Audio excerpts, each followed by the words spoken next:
Welcome sa Our Lady of Lasalle at Quasay Parish, kung saan ayos lang pong umiyak at samahan tayo ng mahal na ina sa pag-iyak at sa pagdarasal upang maging maayos ang lahat.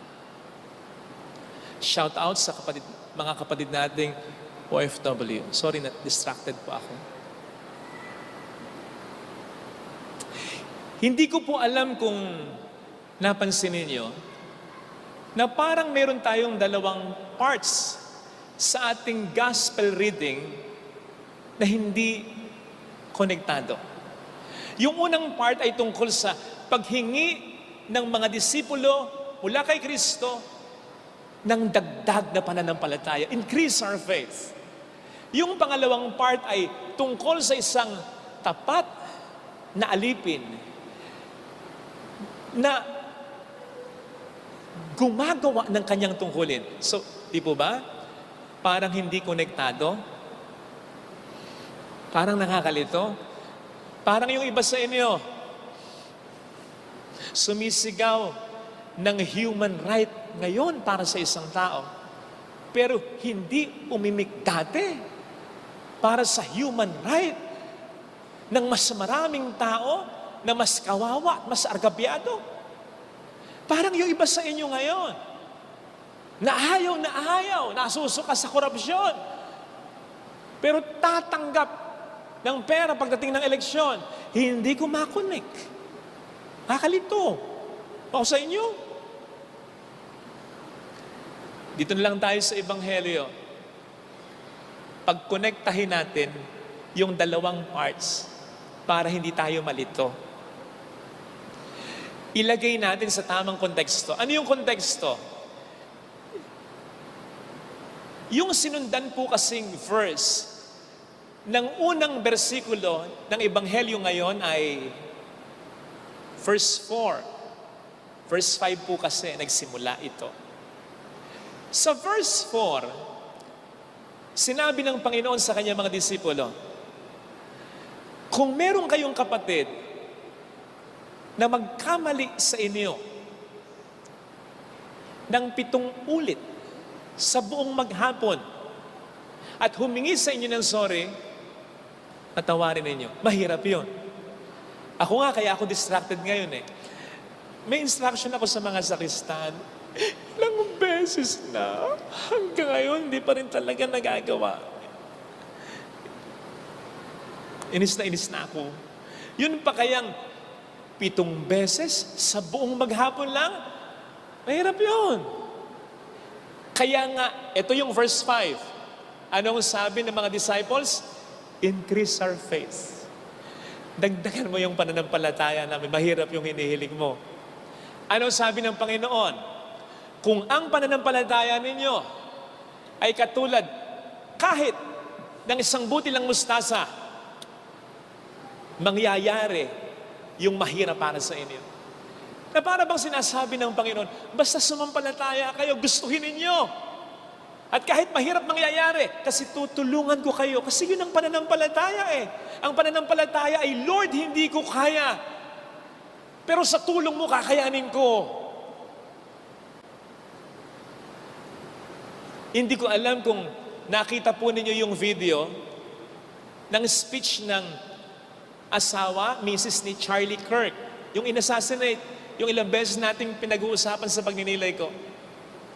Sa speech niya, pinatawad niya yung pumatay sa asawa niya.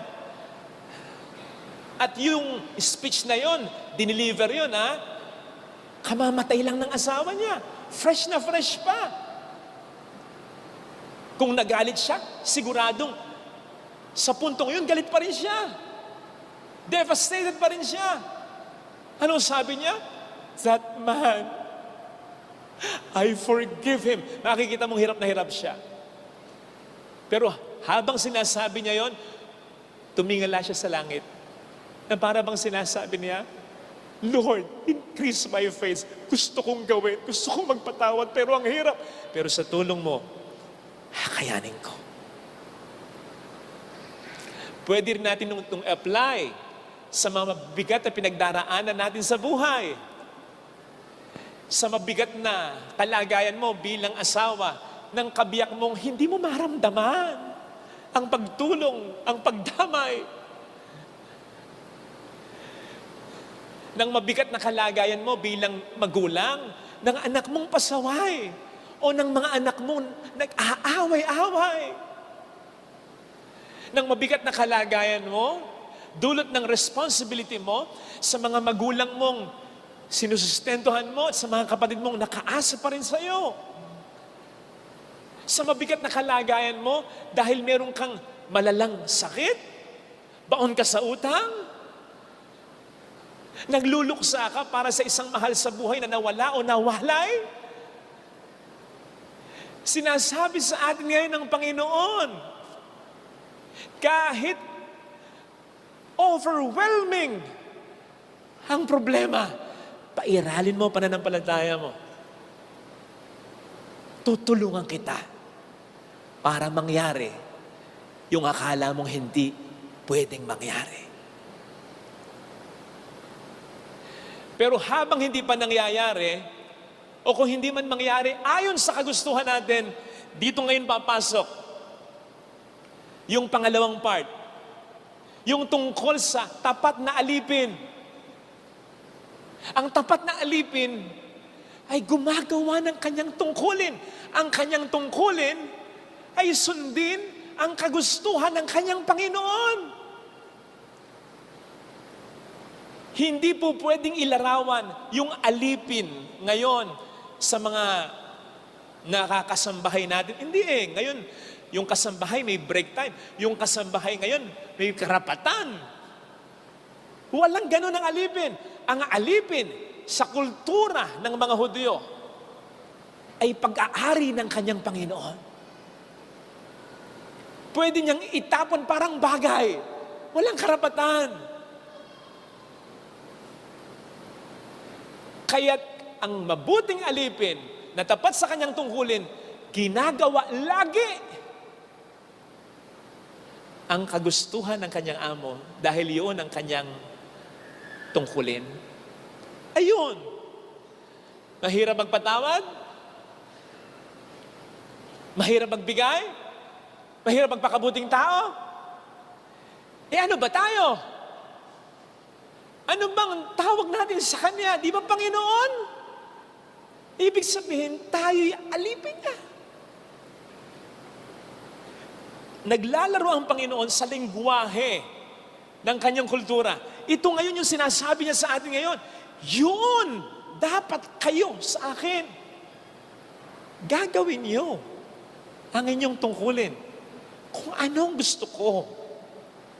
Gusto kong magpatawad ka. Gusto kong gumawa ka ng mabuti.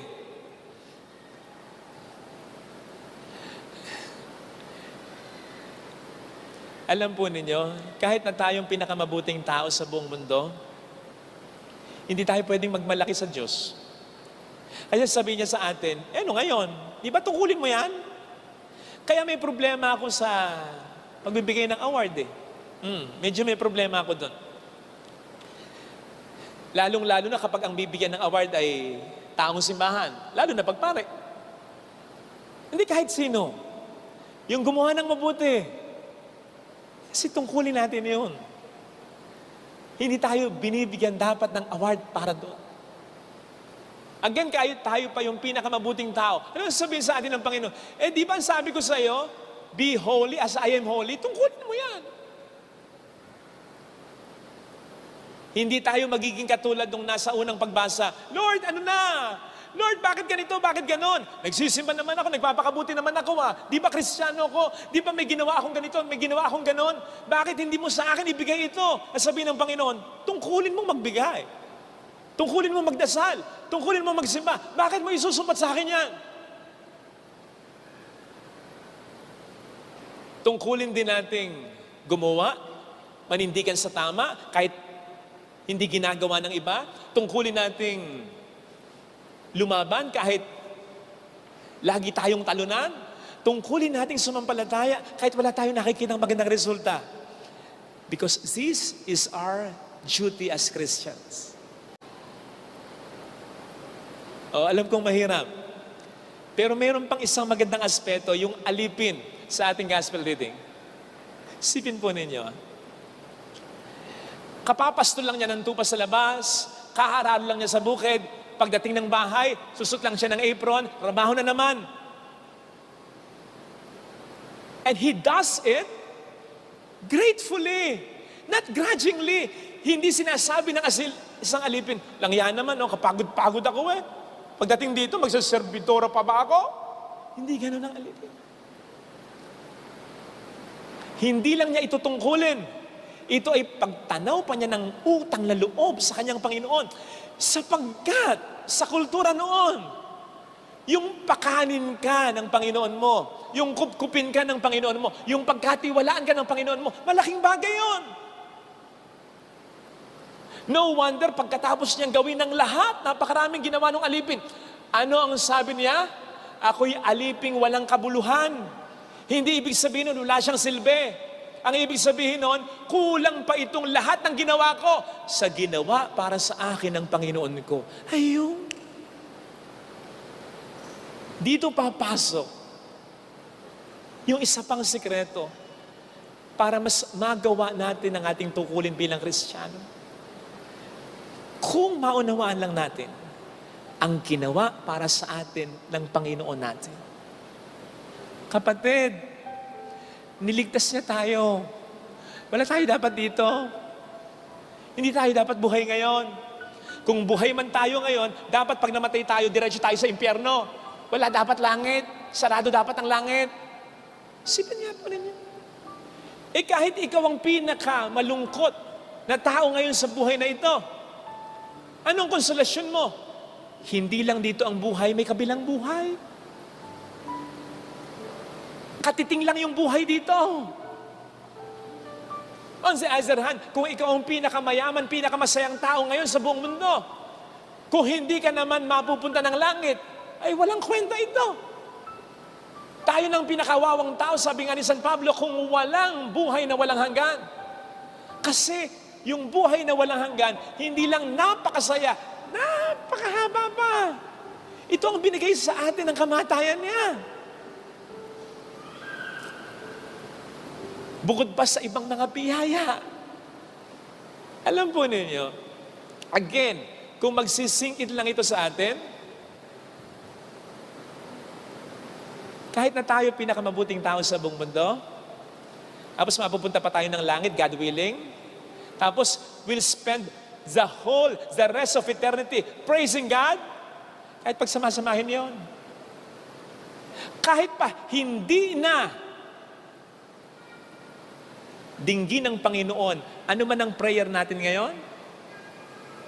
Imposible. Pero sabihin na natin imposible. Kunyari, wala na tayong ma-receive na blessing. Wala na talaga. Pasasalamatan pa rin natin ang ating Panginoon. Kung magsisink in lang sa atin yung ginawa niya para sa atin. So much so, na araw-araw, pagising pa lang natin, tatanong na natin, ano ba pwede kong gawin para mapasalamatan kita? Ano dapat kong gawing mabuti para mapasalamatan kita? Na kahit yung mga problema natin, iaalay natin sa Kanya para pasalamatan siya. At sabihin natin, Lord, kahit hindi pa, o kahit hindi na magbago ang asawa ko, ang anak ko, ang magulang ko, Lord, kahit hindi pa, o kahit hindi na ako gumaling, Lord, kahit hindi pa, at kahit hindi na maging maayos ang buhay ko, magdadasal pa rin ako, magsisimba pa rin ako, magpapasalamat pa rin ako sa iyo.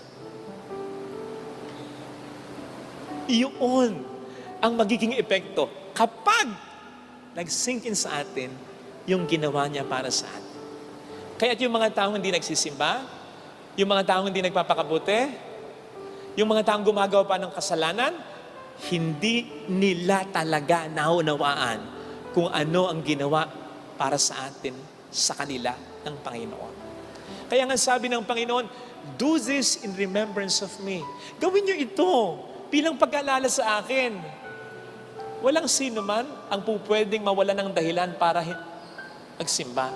Laging may dahilan para magsimba.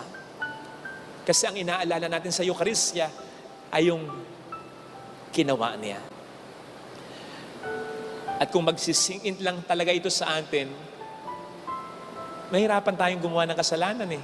Kasi nga, lahat ng pwede natin gawing mabuti. Halimbawa, araw-araw hindi na tayo nakakagawa ng kasalanan, kahit imposible. O sabihin na natin, araw-araw hindi tayo nakakagawa ng kasalanan, tapos mapupunta pa tayo ng langit. Kahit pagsama-samahan natin, yung lahat ng araw na yun, pati eternity, kulang pa rin para mapasalamatan natin ang Panginoon natin. Kaya't kung yan again ay magsisingin lang sa atin, mahirapan tayong gumawa ng kasalanan eh. Kasi nga, kulang na yung ginagawa nating kabutihan, babawasan pa ba? Magkakasala pa ba? Ang sabi daw ni Charlie Kirk, lagi, araw-araw, sa kanyang misis, how can I become a better husband for you today? Araw-araw yun. Paano kung mas magiging mabuting asawa sa iyo ngayon? Anong dapat kong gawin? Sabihin mo. Sasabihin lamang yon ng isang mister sa kanyang asawa kung nare-realize niya kung gaano kabuti sa kanya yung misis niya. So kung marirealize natin kung gaano kabuti sa atin ang Panginoon, yun ang lagi nating isipin. Anong pwede kong gawin para pasalamatan kita? At matatakot ka ng magkasala kasi nga kulang na. Pabawasan mo pa. Kulang na yung ganting binibigay mo sa pagmamahal ng asawa mo. Lulukuhin mo pa. Kulang na yung sukli na pwede mong ibigay sa pagmamahal ng mga magulang mo. Sasagutin mo pa. Hindi ka pa mag-aaral ng mabuti. Kulang na yung pasasalamat na pwede mong ibigay sa kapatid mo na may malasakit sa'yo. O walang hiyain mo pa ba? Kulang na, babawasan mo pa. Eh pag ganyan, pagharap natin sa Panginoon, magiging very applicable talaga para sa atin yung tinimbang tayo pero kulang na kulang. Kulang. Kulang na nga ang mga pwede nating gawing kabutihan para pasalamatan siya. Gagawa pa tayo ng kasalanan. So ito sana mga kapatid, ang ating ipagdasal na biyaya sa ating banal na pagdiriwang upang maging mas madali para sa atin ang gawin ang katungkulan natin. Amen.